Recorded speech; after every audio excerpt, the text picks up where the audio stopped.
Hello guys, this is going to be part one of the Street Demon 625 advanced tuning and troubleshooting.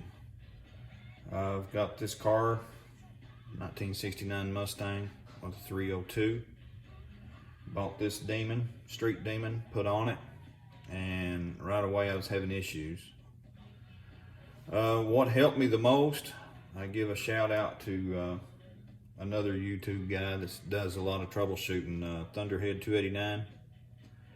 Told me to get a AFR gauge, because I really don't know what I'm doing until I get that. And he was right. I can't read spark plugs. But when I put that gauge on, it immediately told me I was running way too rich. So I started jetting it with these metering rods and springs, and I've got it jetted as much as I can go through that. Now I'm gonna have to start changing these jets to get back in these to where I can adjust these.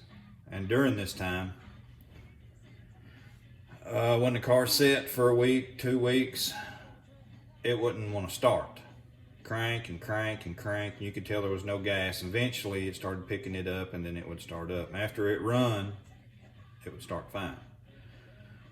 Well, I'd heard one of the YouTubers talking about this tube right here, and I thought, well, I might have a problem.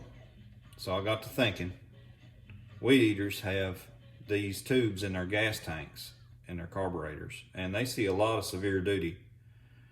So I went to the hardware store and I bought me an assortment. I didn't know what size I'd need. So when I took the top off, you have to take the top off these to do jet change. I grabbed this tube, and immediately I seen that it was loose and sliding. You could slide it. And this is at the bottom, so there's no airtight seal. All the gas that was in this, just gravity, went right back to the bottom of the bowl. So I pulled it off. Squeeze it. It's hard as a brick. Look here. That's gone. That's junk.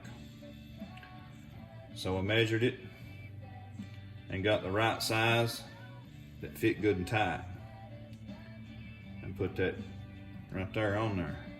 And immediately it's already tight. But I would say the heat from the engine will cause it to get a little hard too.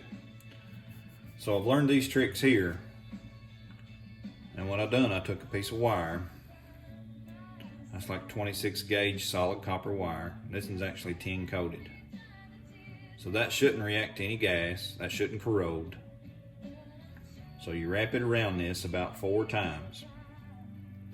Right behind that, there's a nubbin there. You get behind it about 3 or 4 times. Bring the 2 ends together, and then you twist it. Just a tie wire trick. You twist it and get it snug. If you go too tight, you probably cut this. Now I looked over here. This comes up right here, so I can go directly underneath. This is on top, but it's actually the bottom. It'll be pointing straight down. Now this one, when I tie it, you don't have but just this amount of room. So I might come in from this side, which would be the inside of the bowl, to make my twist tie. And then when I get it done, you snip off this to where all you got's a nubbin, and you can actually bend that over and make room. But I'm going to use this for a fix, and I believe it's a whole lot better material and better setup than this. And I'll let you guys know as I go through how this worked. Oh, and I had to snip this off too. The bottom of the bowl was hitting that, and it had it folded over, and I was afraid it was going to break that. That's part of your check valve. So I just snipped it off. There's not much about these carburetors other than put it on, set your holes right here, and you're good to go. Well, there's more to it than that. And just like any other carburetor, you just have to work on it and keep it going.